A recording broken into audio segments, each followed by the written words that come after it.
माँ दुर्गा के सातवें स्वरूप का नाम कालरात्रि है। इस दिन साधक का मन सहस्त्रार चक्र में स्थित रहता है। भक्त के लिए सिद्धियों का द्वार खुलने लगता है। माँ के शरीर का रंग घने अंधकार की तरह एकदम काला है। सिर के बाल बिखरे हुए हैं। गले में विद्युत की तरह चमकने वाली माला है। इनके 3 नेत्र हैं। इनका वाहन गधा है। इनकी 4 भुजाएं हैं। माँ के यह स्वरूप देखने में अत्यंत भयानक है।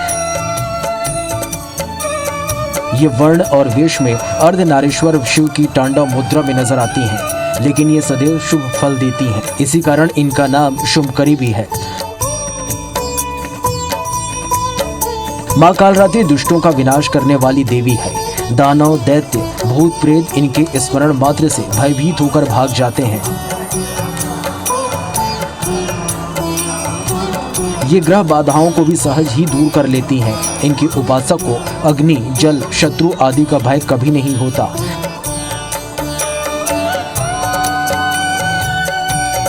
इनकी आराधना करने वाला भक्त माँ की कृपा से भयमुक्त हो जाता है।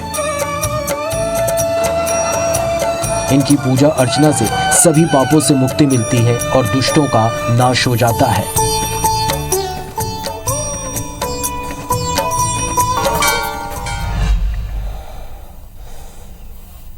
या देवी सर्वभूतेषु मां कालरात्रि रूपेण संस्थिता नमस्तस्यै नमस्तस्यै नमस्तस्यै नमो नमः। शक्ति की भक्ति के महापर्व नवरात्र का आज 7वां दिन है। हम आपको हर दिन देवी के एक रूप की महत्ता, उनकी आराधना, भक्ति और शक्ति से परिचित कराते हैं। तो आज सप्तमी है और माता कालरात्रि की पूजा की जा रही है। 7वें दिन मां कालरात्रि की पूजा अर्चना की जाती है। मां कालरात्रि काल का नाश करने वाली देवी है। इनकी पूजा अर्चना करने से सिद्धियों की प्राप्ति होती है। तो इस विशेष मौके पर हम आपको देवी के कालरात्रि रूप की महत्ता, उनकी आराधना, भक्ति और शक्ति से परिचित कराएंगे। तो हमारे साथ कार्यक्रम में मौजूद हैं पंडित प्रियशरण त्रिपाठी जी। पंडित जी, स्वागत है आपका। जी धन्यवाद। तो चलिए शुरू करते हैं आज का विशेष कार्यक्रम।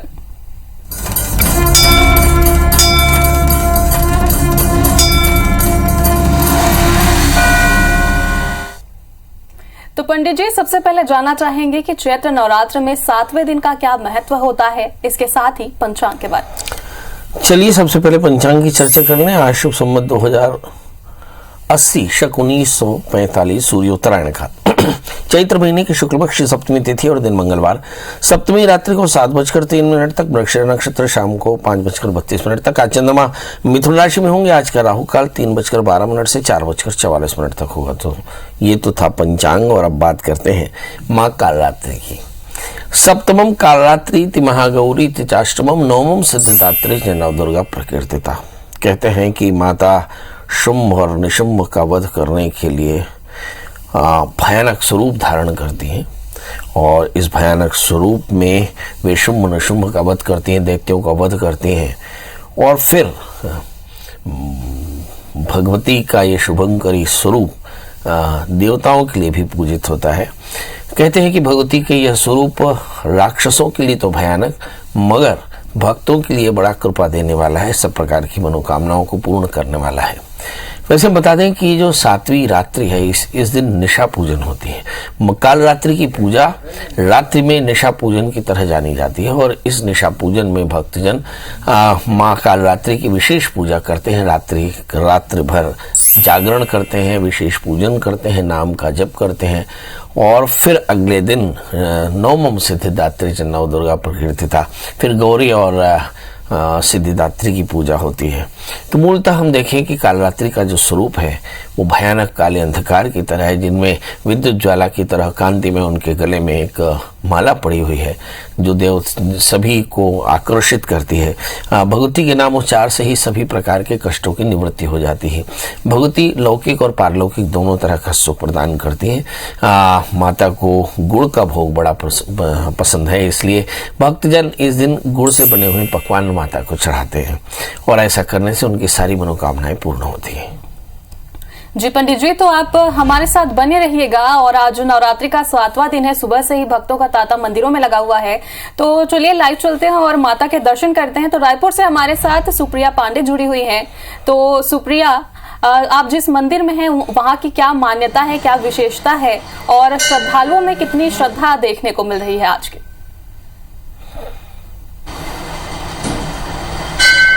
बिल्कुल, देखिए आज नवरात्रि का 7वां दिन है और आज माँ कालरात्रि की पूजा हो रही है। इस वक्त हम रायपुर के कंकाली मंदिर में मौजूद हैं और सबसे पहले हम आपको देवी माँ का श्रृंगार दिखाएंगे। आप देखेंगे कि बड़े ही अलग ढंग से माँ का श्रृंगार किया गया है। चूँकि कालरात्रि माँ का आज विशेष दिन है, इसलिए बड़े ही भव्य तरीके से माता का श्रृंगार किया गया है। वही मंदिर की मान्यता क्या है, इसे लेकर के हमारे साथ मंदिर के पंडित भी है, उनसे बात करेंगे और जानेंगे कि मंदिर के इतिहास को लेकर के वे क्या कहेंगे। पंडित जी, ये बताइए कि मंदिर के इतिहास को लेकर क्या कहेंगे? माँ कंकाली जी मंदिर की स्थापना आज से पूर्व 650 साल पूर्व किया गया, तब से माँ आज विराजमान है। जो तालाब की खुदाई की गई थी, माँ वहाँ से स्वयंभू प्रकट हुई। इसका निर्माण नागा सन्यासी ने किया।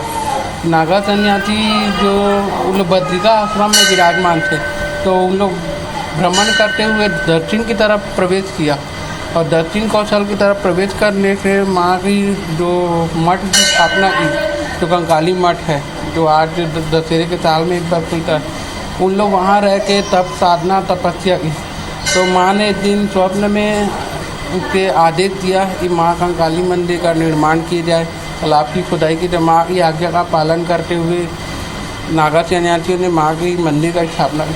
तालाब का पानी का भराव जैसे हुआ, माँ स्वयंभू आज विराजमान है स्वयं मंदिर में। और तालाब की खासियत यह है कि चर्म रोग, माता कुंती, जो भी बाहरी रोग है उससे निजात पाया जाता है। बल्कि तालाब में यहाँ से विदेश के लोग भी, अन्य राज्यों से भी यहाँ स्नान करने आते हैं। और इस बार रामनवमी के उपलक्ष्य में जो घरों और मंदिरों के, छोटे बड़े मंदिरों जो जमारा है। अच्छा, ये जो तालाब है उसमें ये कहा जाता है कि शिवलिंग भी है जो किसी को दिखता नहीं है। तालाब में जो बीचों बीच में जो शिवलिंग है वो उसी समय का है, जो मंदिर के तालाब पर निर्माण किया गया। नागा सन्यासी शिव उपासक हुए, उन लोग शक्ति के उपासक की बाद में जागृत हुआ, तो उन्होंने माँ और शिव दोनों का जागृत शक्ति का स्थापना किया, तो दोनों का ही निर्माण एक साथ किया गया है। अच्छा, यहाँ पर यह भी कहा जाता है कि अष्टमी की रात को जो प्रधान ज्योति कलश का विसर्जन है वो खुद माँ स्वयं करती है। अष्टमी की रात को हवन विसर्जन, जो मध्य रात्रि में माँ का जो ज्योत विसर्जन है, माँ स्वयंभू मतलब अपने अर्थ में आते, तो तालाब के में तो विसर्जन किया जाता है। स्वयं जो ठंडा करने वाला वो स्वयं नहीं देखता, और आसपास की जो घरों और रोडों को तो पूरा ब्लैक आउट कर दिया जाता है। अच्छा, ये जो सड़कें हैं यहाँ पर की माता जब जोत को विसर्जन करती है तो कोई देख नहीं पाता, कहते हैं पुलिस यहाँ पर मौजूद रहती है कि इस रोड से कोई आना जाना ना करे। उजाला वैसा कुछ नहीं रहता। हाँ। माँ का जो वो ब्लैक आउट में रहता है उस समय उसका शक्ति का जो माँ का आशीर्वाद ही समझो, वो जो स्वयं जो ठंडा कर रहा है उसको भी एहसास नहीं होता ये उजाला हो रहा है, ये क्या हो रहा है, उसका प्रकाश फैल रहा है, ये क्या है, उसको कोई आज तक के ना पहचान सका। और जो उसको देखता है, जो कृष्ण भगवान को चंद्रमा का, गणेश के पक्ष चंद्रमा को देखने से लगा, वो कुछ भी वही आरोप लगना किसी का। अच्छा, जैसे कि माता ज्योति का विसर्जन करती है तो आप लोगों को पता कैसे चलता है कि ज्योति कलश का विसर्जन हो चुका है? गुप्त है बातों को हम लोग ज्यादा नहीं कर सकते। ठीक है। तो आप देखेंगे कि ये कंकाली मंदिर है और यहाँ पर ये कहा जाता है कि अष्टमी की मध्य रात्रि को जो प्रधान ज्योति कलश है उसका जो विसर्जन होता है वो माँ खुद करती है। और यहाँ के जो पुजारी है वो कहते हैं कि ये सब बातें गुप्त है, ये सब बातें नहीं बताई जा सकती, लेकिन ये प्रमाण है। और रात को मध्य रात्रि को इस रोड को सुनसान कर दिया जाता है, पुलिस यहाँ पर रहती है और थोड़ी देर के लिए लोगों का आना जाना थोड़ा सा बंद कर दिया जाता है। तो इस तरीके से इस मंदिर की मान्यता है। और कहा जाता है कि यहाँ पर कंकाली मठ भी है जो दशहरे के दिन पर सिर्फ एक दिन के लिए खुलता है साल में, और उसके बाद फिर दर्शन किसी को कंकाली मठ का नहीं होता है। जी, तो सुप्रिया, काफी मान्यता है इस मंदिर की और काफी प्राचीन ये मंदिर है। आप हमारे साथ बने रहिएगा। तो चलिए पंडित जी का रुख कर लेते हैं। तो पंडित जी, आज कालरात्रि माता की आराधना का दिन है, तो किस तरह से उनकी पूजा करें, कैसे आराधना करें और ग्रहों को शांत करने के उपाय भी आप बताइए। देखिए, जैसे हमारे यहाँ पूजन का विधान है, तो जैसे आपने नवग्रह कोडश मातृका, सप्तघृत मातृका और जो भी आपने अष्टचक्रों की स्थापना की हो, गौरी गणेश कलश की स्थापना की, उन सबकी पूजा करें। षोडशोपचार से फिर माता की पूजा करें। माता की पूजा करने के बाद में माता को गुड़ से बने हुए द्रव्यों का भोग लगावें और फिर आरती पुष्पांजलि करें। वहाँ पर बैठ करके भगवती की प्रीता के लिए दुर्गा सप्तशती का पाठ करें या फिर नवार्ण मंत्र का जप करें। तो इस तरह से भगवती की उपासना की जाती है।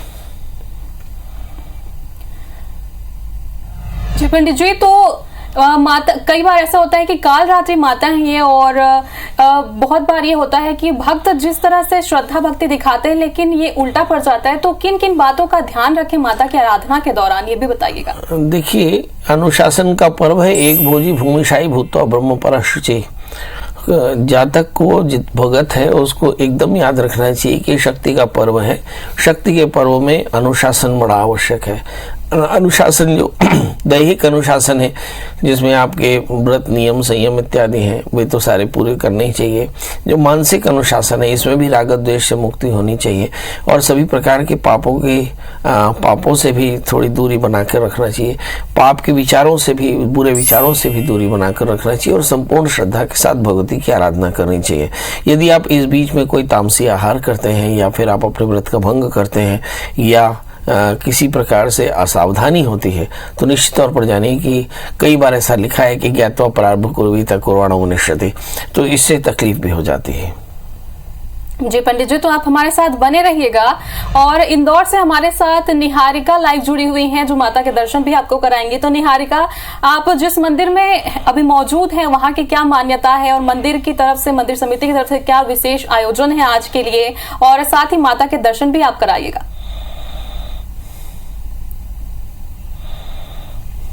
बता दूं कि 9 दिनों में 9 दुर्गा की पूजा की जाती है, जिसमें आज का दिन सप्तमी के तौर पर मनाया जाता है। सप्तमी पे माँ कालरात्रि की पूजा होती है, जिसके चलते आज हम देख सकते हैं सुबह से ही यहाँ पर जो भक्त हैं उनका तांता लगा हुआ है। भक्त यहाँ पर सुबह से पहुँच रहे हैं, सुबह 4 बजे से पहुँच रहे हैं और मैं आपको बता दूं रात के 10 बजे तक, यानी कि माता का पट बंद होने तक यहाँ पर दर्शन के लिए तांता जो है वो भक्तों का लगा रहेगा। कंटिन्यूसली यहाँ पर सारे भक्त पहुँचते हैं और आज जैसे कि माँ कालरात्रि की पूजा होनी है, तो यहाँ पर 3 माता के स्वरूप हमें हमेशा देखने को मिलते हैं, जिसमें से एक जो है वो काली माता का स्वरूप है। यहाँ पर शुरू से ही तीनों माता की पूजा की जाती है और नवरात्रि के टाइम पर यहाँ पर सबसे ज्यादा भक्तों का आने का जो संख्या होती है वो होती है, क्योंकि ये सबसे पुराना मंदिर है इंदौर का। यहाँ पर शुरू से ही माता की पूजा की जाती है। इस वक्त हमारे साथ यहाँ पर पंडित जी भी मौजूद है, हम उनसे भी बात करेंगे और जानेंगे कि यहाँ इस मंदिर की क्या मान्यता है। पंडित जी, आप बताइए कि अन्नपूर्णा मंदिर है ये, अभी वापस से इसका रेनोवेशन हुआ है, लेकिन इस मंदिर की भी काफी मान्यता है, काफी पुराना मंदिर है, जिसके कारण यहाँ पर भक्त शुरू से आते हैं। क्या कुछ खास है इस मंदिर में? इस मंदिर में हर भक्तों की मनोकामना पूर्ण होती है और माता जी में इतना तेज है कि कोई भी निराश व्यक्ति आता है तो निराश होकर नहीं लौटता है, उसकी झोली भर के भेजती है माता जी। हर 10 मिनट में माता जी का स्वरूप चेंज होता है। और आज कालरात्रि माता की पूजा की जानी है, तो उनके लिए क्या कुछ खास आयोजन? सचंडी महायज्ञ हो रहा है माता जी का 11 विद्वानों द्वारा। और तो जैसे कि हमें पंडित जी ने बताया, हर 10 मिनट में नवरात्रि के समय यहाँ पर जो है माता का स्वरूप बदला जाता है और माता का श्रृंगार पुनः किया जाता है। तो ये नवरात्रि की यहाँ पर बहुत ही ज्यादा भीड़ जो है हमें देखने को मिलती है और माता का जो आकर्षण का केंद्र है वो भी मैं आपको बता दूं कि जो अन्नपूर्णा मंदिर है ये हाल ही में दोबारा से बनकर खड़ा हुआ है, इसलिए भी यहाँ पर लोगों का जो भीड़ है, जो लोगों का तांता है वो ज्यादा लगा रहता है। इस वक्त हमारे साथ यहाँ पर कुछ भक्त भी मौजूद है, हम उनसे भी बात करना चाहेंगे कि उनको अन्नपूर्णा मंदिर में आके क्या कुछ खास मिलता है। आप बताइए आंटी, आप लोग यहाँ पर आए हैं, नवरात्रि का समय है, आज कालरात्रि की पूजा होनी है, क्या कुछ खास मनोकामना आप लोग लेकर आए? हाँ, सब मनोकामना पूर्ण होती है हमारी। हम हर साल आते हैं यहाँ पे दर्शन करने के लिए। सर्व मंगल मांगल्ये शिवे सर्वार्थसाधिके शरण्ये त्र्यंबके नारायणे नमस्तुते। माता जी जो है, माता रानी सभी मनोकामनाओं को पूर्ण करती है और हम मनोकामना लेकर आते हैं और माता उसे जो है पूर्ण करती है। जैसे कि हमें इन लोगों ने बताया कि ये लोग अपनी मनोकामनाएं जो है वो लेकर आते हैं और जो इनकी मनोकामना है वो पूर्ण होती है। तो अन्नपूर्णा मंदिर की सबसे बड़ी मान्यता यही है कि यहाँ पर जो भी भक्त मान्यता लेकर आते हैं, जो भी मांग लेकर आते हैं, उसको आज नहीं तो कल अन्नपूर्णा मैया जरूर पूरी करती है। जी, तो निहारिका, ये भी मंदिर की मान्यता तो हमने देख ली, बहुत ही ज्यादा मानते हैं लोग यहाँ। और आप हमारे साथ बने रहिएगा। जी, अब राशिफल की बात कर लेते हैं, तो राशि के अनुसार किस तरह से माता की पूजा करें, आराधना करें और उपाय भी बताइए। चलिए राशियों का सफर शुरू करते हैं। मेष राशि वाले जातकों के लिए देखते हैं कि आज सूर्य बुध गुरु 12वें स्थान में है, लग्न में शुक्र के साथ में राहु है, यानी काम में उलझने, खर्च ज्यादा, रास्ते अवसर कम है। तो इसी स्थिति में क्या करना चाहिए? तो अवसरों को प्राप्त करने के लिए आप गुड़ और चने का भोग लगाएं माता रानी को, और नवार्ण मंत्र का जप करें, आपके लिए फायदेमंद रहेगा। बात कर लेते हैं वृषभ राशि की। यहाँ पर शुक्र राहु 12वें स्थान में, हालांकि सूर्य बुध और गुरु 11वें स्थान में, शनि 10वें स्थान में। मतलब मोटे तौर पर खर्च थोड़ा सा ज्यादा, हेल्थ के थोड़े इश्यूज हो सकते हैं। उनसे बचने के लिए आपको चाहिए कि काले तिल के लड्डुओं का भोग लगाएं और भगवती कालरात्रि की प्रीता के लिए ओम कालरात्रि नमः इस मंत्र का जप करें तो फायदा होगा। बात कर लेते हैं दोस्तों मिथुन राशि की।